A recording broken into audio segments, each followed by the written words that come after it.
deal with this thing that we call evil, that we said is not real, that's just an appearance. We said that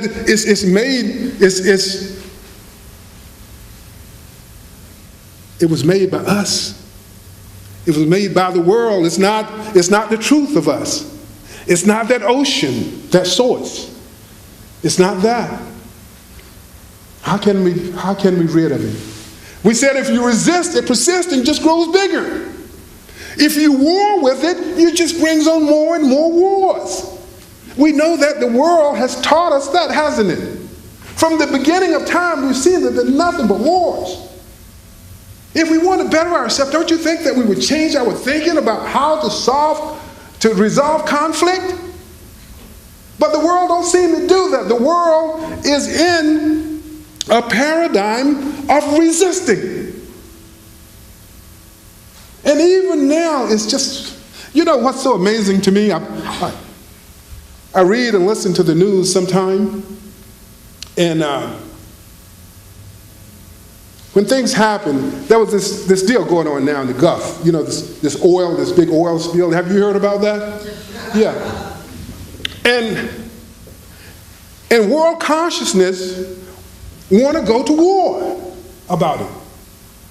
They want to, I think even more than cleaning up the spill, or dealing with the spill from the aspect of stopping the oil from flowing into the ocean and cleaning up the spill, they want to go to war. They want to blame someone. They want to punish someone.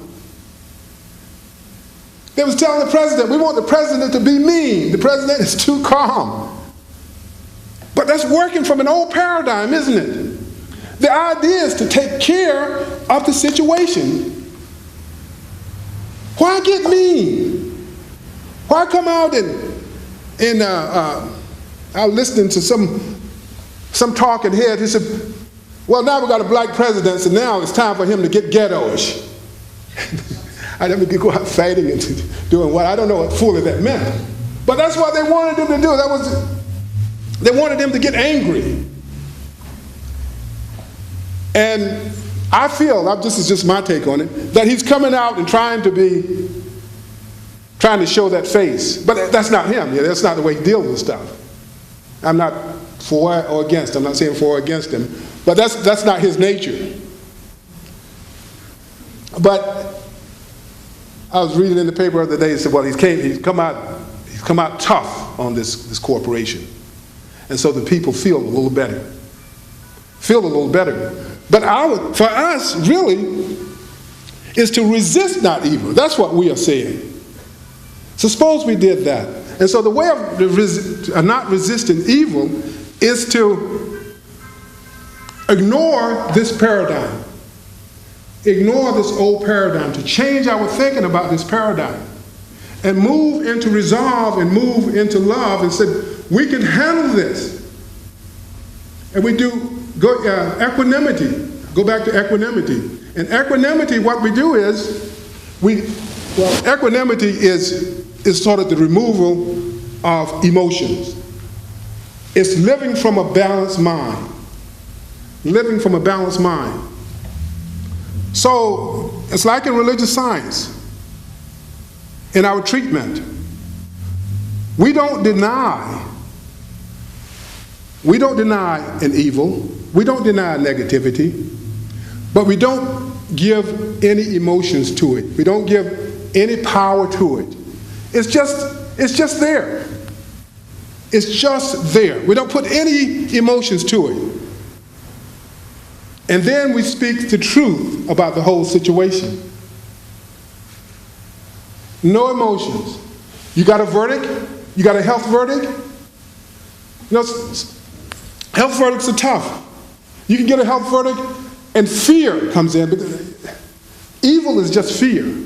It comes in, it consumes you. It can consume your whole life. Your day and your night. It can consume you. You can move into blame. You can move into poor me. You can beat yourself up. It doesn't help. It just grows. When you do that, it just grows. Financial challenges. The same thing. What am I going to do? What am I going to do? And it just grows, doesn't it? Relationship challenges. Have any of you have relationship problems? Yeah. If you've had that, When you get into it, you begin blaming your partner and everyone around. You begin blaming yourself on it. And it just gets bigger and bigger and bigger. The idea is to go in equanimity. Remove the emotion. Know, yes, something is going on. But I don't have to buy into it. I don't have to be a part of it. So first, remove that emotion. Remove it. And then go in knowing who you are. Go into treatment. Go into spiritual mind treatment. Know that God is all that there is and that I'm one with God. And even though it keeps trying to come in, keep affirming who you are. Keep affirming who you are. Resist not evil. Don't resist it. And then all the power goes away. Now we know that, don't we? Because old evils that have taken place in our lives that we thought that had control over us, that we have handled by not putting energy on them, or finally, at some point we stop doing it. We just start saying, well, I'm not going to deal with that anymore. That it loses all of its charge, doesn't it? It loses all of its charge. I got a whole graveyard from of those guys laying back there, got their name and time that they came along.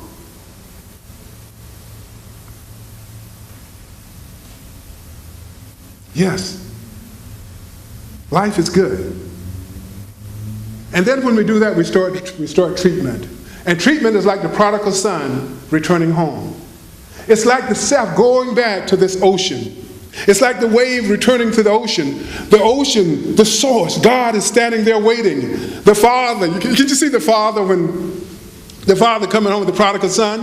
When you're coming back to yourself, the father runs out to meet you. The ocean meets the wave. My son, my daughter, whom I thought was dead, now lives. And we can do that any moment just by changing our mind, change our thinking. That's the way you do it. Donna, that's the way you do it. You just change your thinking. And sometimes if it gets a little too heavy on your shoulders and you feel that you can't do it alone, check out Christine. She's the practitioner. Check out Reverend Celeste. She's a practitioner. Check out Reverend Mary Jo. She's a practitioner. Check them out. Check them out. Because sometimes I have practitioners. I go to Reverend Mary Jo. I said, you know what? I need help. I need help. I know who I am, but I'm just not seeing straight, not clearly. Now, I'm not in full alignment. And I started telling her my story, and she don't listen to it. She doesn't hear it, because she's not going to give it power. She let me tell it. And did you ever tell your story? Oh, poor me, you don't know my story. I want you to do this and do that for me. Oh, my story is so hard. And did you ever tell a story? Yeah, you tell a story because it seems so real to you when you're in it. Come to a practitioner.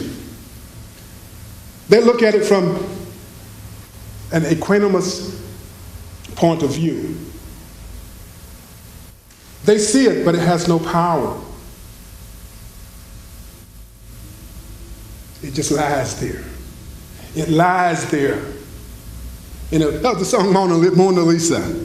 It just lies there and it dies there. Because it's temporary. But there's something that is eternal. That is eternal and stays there all the time. And that's the truth of who you are. You are a mighty moving power of God in your world. And I tell you what, and that's a good thing. Paul told us how to stay forever in the now. And what is true of you is the beauty of you. Namaste, the God in me, Greece, the God in you. Namaste. Paul said, whatsoever things are true, whatsoever things are honest, whatsoever things are good, whatsoever things that are in good report on these things and think on these things. Let that be your way. That is my way. So it is.